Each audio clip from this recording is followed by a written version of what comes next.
বিকেলের নাস্তা কিংবা বাচ্চাদের টিফিনে সহজে কিছু বানাতে চাইলে আজকের রেসিপিটি দেখে নিতে পারেন। হাতের কাছে থাকা উপকরণ দিয়ে এই নাস্তাটা বানানো যায় এবং খেতেও অনেক বেশি মজার হয়। তাহলে দেরি কেন, চলুন দেখে নিচ্ছি আজকের এই নাস্তার রেসিপিটি। প্রথমে আমি এখানে নিয়েছি ময়দার মধ্যে দিয়ে দিব স্বাদ মতো লবণ। এখন আমি এখানে দিয়ে দিব কালিজিরা। তো কালিজিরাগুলো দেওয়ার সময় অবশ্যই আমি দুই হাতের মধ্যে দিয়ে এইভাবে পিষে নিচ্ছি, এতে করে এর মধ্যে থেকে খুব সুন্দর একটা স্মেল বেরিয়ে আসবে। তারপর লবঙ্গ এবং কালিজিরাগুলো ভালো করে ময়দার সাথে মিশিয়ে নিচ্ছি, অর্থাৎ শুকনো উপকরণগুলো ভালো করে মিশিয়ে নিচ্ছি। এরপর যে এখানে আমি দিয়ে দিব তেল।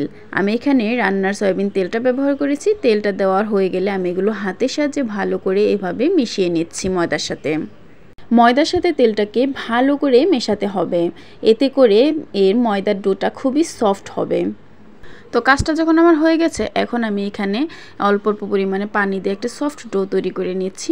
তো এখানে আমি একেবারে পানিটা দিতে যাব না, কারণ একেবারে পানিটা দিলে অনেক সময় এই ডোটা নরম হয়ে যাবে। সেজন্য আমি অল্প অল্প পরিমাণে পানি দিয়ে একটা সফট ডো তৈরি করে নিচ্ছি। তো উপরে খামিরটা আমার তৈরি করা হয়ে গেছে। এখন আমি এটা কিছুক্ষণের জন্য রেস্টে রেখে দিয়েছি। সে ফাঁকে আমি চলে যাচ্ছি চুলায়। তো চুলায় আমি একটা প্যান বসিয়ে দিয়েছি এবং এর মধ্যে দিয়ে দিচ্ছি তেল।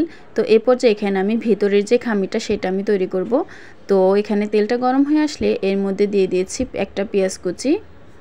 তো পেঁয়াজটা হালকা একটু ভেজে নিচ্ছি। তারপর এখানে এক এক করে কিছু পরিমাণে অল্প মশলা অ্যাড করে দিব। প্রথমে আমি এখানে দিয়ে দিচ্ছি কাঁচামরিচগুলো দিয়ে এগুলোকে একটু নেড়ে চেড়ে মিশিয়ে নিচ্ছি। আসলে এটা বলতে গেলে এক প্রকার আলুর যে ভর্তা বানাই আমরা, আলু ভর্তা, সেটার মতো করে বানালেই হবে। তো অনেকে আছেন এখানে আলু ভর্তার মধ্যে অনেক ধরনের মশলা ব্যবহার করেন না, তো এখানে সেটাই আমি ব্যবহার করেছি, কিছু মশলা যোগ করেছি, সেটাই আর কি, আর কিছুই না। বলতে গেলে এটা ভিতরে আলুর ভর্তাটাই। তো এখানে যে কাঁচামরিচগুলো দিয়েছিলাম, কাঁচামরিচগুলোর পরে এখানে আমি দিয়ে দিয়েছি স্বাদ মতো লবণ, দিয়ে দিচ্ছি মরিচের ফাঁকি, হলুদের ফাঁকি, সেই সাথে দিয়ে দিচ্ছি এখানে জিরার ফাঁকি, অল্প পরিমাণে জিরার ফাঁকি দিয়ে দিয়েছি, এবং সেই সাথে এখানে দিয়ে দিচ্ছি একটা ম্যাগি মশলা। ব্যাস, এখানে কিন্তু আর কোনো মশলা আমি অ্যাড করব না, যা দেওয়ার আমি দিয়ে দিয়েছি। তো এখন সবগুলো মশলা ভালো করে একটু কষিয়ে নিচ্ছি। তো তারপর যখন এটা ভালো করে কষানো হয়ে যাবে, এর মধ্যে আমি আলু দিয়ে দিচ্ছি। আলু বলতে আমি এখানে আলুগুলোকে আগে সেদ্ধ করে ভালো করে এগুলোকে ভর্তার মতো বানিয়ে রেখেছিলাম। তো সেই ভর্তাটা আমি এখানে দিয়ে দিচ্ছি, আলুর যেই ভর্তাটা সেটা আমি দিয়ে দিচ্ছি। তারপর আলু ভর্তাটাকে ভালো করে রান্না করে নিচ্ছি। আপনারা যদি চান ভেতরের যেই আলুর পুরটা দিয়েছি আমি, সেখানে আপনারা বিভিন্ন ধরনের সবজি ব্যবহার করে এর ভেতরে পুরটা তৈরি করে নিতে পারবেন, কিংবা মাংস দিয়েও এর ভেতরে পুরটা তৈরি করে নিতে পারবেন। যাই হোক, এই আলু ভর্তাটা আমার বানানো হয়ে গেছে। এখন আমি চলে যাচ্ছি সেই খামিরটার মধ্যে। খামিরটা আমার রেস্টে রেখে দিয়েছিলাম 10 মিনিটের জন্য। তো দেখুন খামিরটা এখন আমি হাতের সাহায্যে আরেকটু ভালো করে মিশিয়ে নিচ্ছি। তারপর এটাকে 2 ভাগে ভাগ করে নিয়েছি, এবং সেই সাথে ভাগ করে নেওয়ার পর আমি একটা বেলুন পিঁড়ির সাহায্যে এটাকে একটা পাতলা রুটির মতো বেলে নিচ্ছি। কতটা পাতলা হয়েছে সেটা আপনারা হয়তো বা দেখেই বুঝতে পারছেন, আমি দেখিয়ে দিয়েছি। তো রুটিটা বানানো হয়ে গেলে আমি একটা ছুরির সাহায্যে এর চারপাশটা চতুর্ভুজের মতো করে কেটে নিয়েছি, যাতে করে সমান হয়। তারপর এগুলোকে 3 ভাগে ভাগ করে কেটে নিচ্ছি। তো আমি কিভাবে এর স্লাইস করে কেটে নিচ্ছি সেটা আপনারা দেখেই বুঝতে পারবেন, সেটা মুখে বলার কিছু নেই। তারপর এর মধ্যে আমি এক এক করে আলুর পুরগুলো দিয়ে দিব। তো আমি আলুর যে পুরগুলো বানিয়ে নিয়েছিলাম সেগুলো দিয়ে আমি অল্প অল্প করে গোল গোল করে বলের মতো করে বানিয়ে রেখেছিলাম। তো সেটা আমি এর মধ্যে এক এক করে দিয়ে দিচ্ছি, এবং সেই সাথে দেওয়ার পরে দেখিয়ে দিচ্ছি আপনাদেরকে যে এর ডিজাইনটা আমি কীভাবে করছি। তো দেখুন, একটু খেয়াল করলেই বুঝতে পারবেন এর ডিজাইনটা আমি কীভাবে করছি।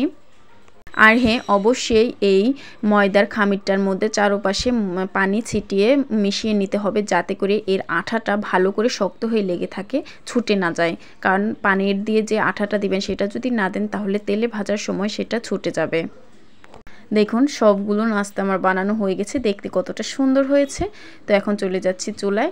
তো চুলায় আমি প্যান বসিয়ে দিয়েছি, সেখানে দিয়ে দিচ্ছি তেল গরম হওয়ার জন্য। তো তেলটা আমি হাতের সাহায্যে একটু দেখে নিচ্ছি এর তাপটা কতটুকু হয়েছে। তো এটা গরম হয়ে গেছে। এখন আমি এর মধ্যে দিয়ে দিচ্ছি নাস্তাগুলো এক এক করে। তো এগুলো আপনারা যে কেউ ভাজতে পারবেন, কারণ এগুলো ভাজা তেমন কোনো ব্যাপার না বা সময় লাগে না। তো যাই হোক, এগুলো আমি এক এক করে দিয়ে দিয়েছি এবং ভালো করে উল্টে পাল্টে লাল লাল করে ভেজে নিব। তো ভিউয়ার্স, এরকম আরও নিত্য নতুন নাস্তার রেসিপি পেতে আমার চ্যানেলটি অবশ্যই সাবস্ক্রাইব করে দিবেন এবং পাশে থাকা বেল আইকনটি অন করে দিবেন। এতে করে যখনই আমি কোনো ভিডিও আপলোড করব সাথে সাথে আপনার নোটিফিকেশনে চলে যাবে। আর হ্যাঁ ভিউয়ার্স, আপনারা কে কোথায় থেকে আমার এই ভিডিওটি দেখতে পাচ্ছেন অবশ্যই কমেন্ট করে জানাতে ভুলবেন না। তাহলে এক এক করে যারা আমাকে কমেন্ট করবেন তাদের কমেন্ট ধরে আমি সবার চ্যানেলে ঘুরে আসব। তো দেখুন নাস্তাগুলো আমার ভাজা হয়ে যাচ্ছে, এগুলো অনেকটাই লাল লাল হয়ে এসেছে। তো এগুলো আমার যখন ভাজা হয়ে যাবে এগুলো আমি চুলা থেকে এক এক করে তেল ঝরিয়ে উঠিয়ে নিচ্ছি। এই যে তৈরি হয়ে গেল খুবই মজাদার একটি নাস্তা। তো এটা কিন্তু আপনারা শুধু বাসায় না, বাচ্চাদের টিফিনও তৈরি করে দিতে পারবেন। তাছাড়া আমরা সবাই জানি বাড়িতে তৈরি খাবার সবসময় সুস্বাস্থ্যকর হয়। বাইরে থেকে কিনে আমরা যে পরিশিঙ্গারাগুলো খাই সেগুলো থেকে আমি মনে করি বাসায় তৈরি করে দিলে খুবই ভালো হয়।